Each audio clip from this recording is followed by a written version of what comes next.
Salutare tuturor, Andrei aici. Acest videoclip este mai mult despre analiza unor charturi și unor trade-uri pe care le-am luat săptămâna asta. O să fiu 100% transparent cu voi și eu o să vă zic faptul că săptămâna asta am terminat pe minus.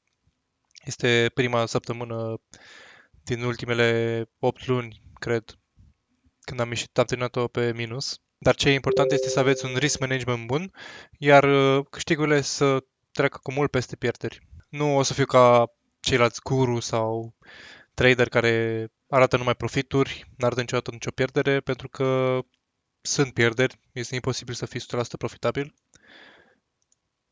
Dacă toată lumea ar fi fost profitabil mereu, ar fi fost multimilionari, deci nu este posibil. O să trec foarte repede printre toate cele 3 trade-uri pe care le-am luat și de ce le-am luat. Acesta nu este un tutorial despre cum intru eu în trade-uri, lucrez la video ăla pentru mai târziu. Am vrut doar să fac un breakdown la ce am luat eu, să vă zic că am ieșit pe minus, mi-asum treaba asta, se întâmplă cum am zis, sunt total transparent. Știu că oricum săptămâna viitoare sau maxim 2 săptămâni o să fiu pe plus, luna de-abia a început, așa că nu fac griji. Ok, să începem.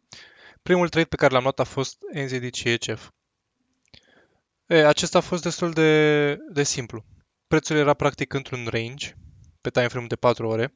Aveam o zonă foarte importantă aici, unde era și cel mai înalt punct din piață. Prețul arăta semne clare că vrea să continue bearish, așa că așteptam un reversal. Am așteptat pentru confirmări, și anume un candle de 4-hour bearish închis. Următorul candle de 4-hour a avut un wick mare ca să adune niște stop loss-uri pentru continuare bearish și am intrat în acest punct cu stop loss-ul deasupra structurii. Prețul a intrat în profit, dar din păcate noul candle de 4-hour efectiv ne-a scos afară. A fost din cauza știrilor, dacă nu mă înșel. Da, după cum bine vedeți aici, pe time frame de 1 minute, au fost niște știri la ora 11:45. Eram în pat, efectiv nu mă așteptam la asta, prețul era undeva la intrare. Așteptam să consolideze puțin pentru mâine, dar s-a întâmplat asta. Efectiv în 4 minute, 24 de pips și m-a scos din tranzacție cu o pierdere de 1%. Următorul trade a fost pe GBP NZD. Același lucru, aveam un trend bullish, clar bullish. Acesta era un mic pullback. Aveam zona asta foarte bine respectată pe time frame de 4 hour, după cum bine vedeți aici, aici, aici, aici, aici, aici, aici, aici și acesta era practic al treilea bounce pentru continuare bullish. Am intrat după acest candle bullish destul de strong, cu stop loss-ul sub structură, după cum bine vedeți. Și da, prețul aproape a fost de TP1, unde de obicei securizez cam 50% din profit și pun stop loss-ul la break-even. Mai avea vreo 9 pips până acolo. În moment în care prețul efectiv s-a dus bearish toată seara, până dimineața. Moment în care s-a întâmplat asta, fix acum, cred că o oră, a venit știrile pe GPP, deci părerea mea a fost că această mișcare bearish a fost o acumulare de stop loss-uri și de ordere pentru o continuare bullish cu volum, când au ieșit știrile. De păcate am fost prinși în asta, n-am avut ce să facem. Analiza mea a fost corectă, prețul probabil va continua până în zona aceasta, cu siguranță. Deci nu iau ca pe pierdere, ci eu iau ca pe un win pentru că analiza mea probabil este corectă. Al treilea trade a fost pe gold.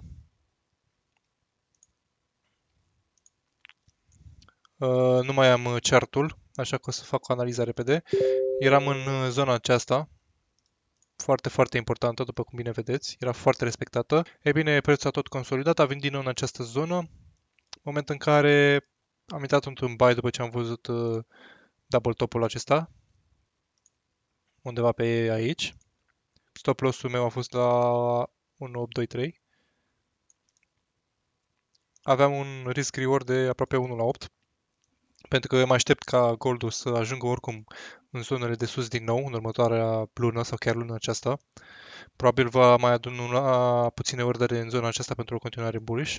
Da, și aici la fel, tot noaptea, efectiv stop loss, n-am avut ce să fac. Mai aveam un trade pe care am vrut să-l iau, pe NZD USD, dar din păcate era un sell limit aici. Îl pusesem undeva pe la ora 4-5, când prețul era în consolidare. Am pus un sell limit aici pentru că era o structură destul de importantă, dar din păcate era ora 11 și seara nu luați nimic, niciun order, pending order, pentru că nu pot să văd ce se întâmplă, pentru că dorm de obicei. Dar da, era un risk reward de 1 punct, să zicem, 4, 5, un trade foarte bun, direct către take profit, dar din păcate, da, probabil va continua jos acum pentru că a venit să retesteze această zonă, probabil vom vedea o rejecție și va continua bearish. Da, asta e. Dacă luam acest trade, terminam pe 0 săptămâna, dar mi-a încălcat regulile așa că nu l-am luat. Cam asta a fost tot. Acestea au fost trade-urile mele pe săptămâna asta. Minus 3%. 3 trade-uri, 3 loss-uri. După cum vedeți, nu fac overtrading. Maximul meu de trade-uri pe săptămână este de 5, dar pentru că am luat deja 3 loss-uri, nu mai are rost pentru că e deja joi. Mâine oricum nu prea tranzacționez, este și NFP. Așteptăm știri foarte importante. Așa că mă voi reîntoarce pe charturi săptămâna viitoare și probabil voi recupera toate pierdurile și voi ajunge și pe profit. Să vedem ce oportunități ne arată. De ce am făcut acest videoclip? Pentru că vreau să vă subliniez faptul că, cum am zis și în videoul anterior, psihologia este foarte, foarte importantă. Risk managementul este foarte bun. Chiar dacă aveți o săptămână în care pierdeți, cum am eu, nu las asta să mă afecteze, nu încep să plâng, să am nervi, să nu știu ce. Efectiv știu că ăsta e jocul în care m-am băgat, mi-asum lucrurile astea, pierderile sunt pierderi, se întâmplă, nu le pot evita, dar și câștigurile sunt câștiguri. Și, cum am zis, câștigurile mele acoperă pierderile foarte, foarte ușor, așa că nu fac griji, trec mai departe, sunt total transparent cu treaba asta, cum ar fi trebuit să fie orice trader, pentru că nu există trader care are 100% rata de câștig, este aproape imposibil. Se întâmplă săptămâni de-astea, se întâmplă chiar luni, unii traderi au chiar luni care pierd non-stop. Știu un trader foarte popular, nu o să zic numele, dar este unul dintre cei mai populari traderi de pe Instagram și de pe YouTube. Are un losing streak de aproape 13 trade-uri, 12 trade-uri. Deci, oricum a fost o săptămână foarte grea, mulți traderii au avut săptămâna asta au pierdut, mulți dintre prietenii mei și cunoștințe, mulți au fost pe minus. A fost o piață foarte grea, probabil pentru că este prima săptămână a lunii.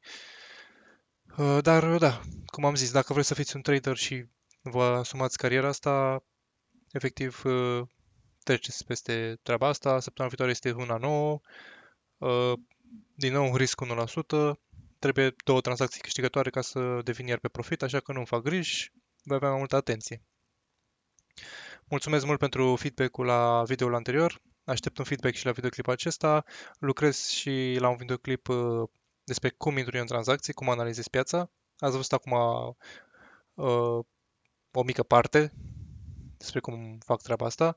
Folosesc doar efectiv price action, suport și rezistență, altceva nu folosesc, indicator nu folosesc, mi se par o prostie.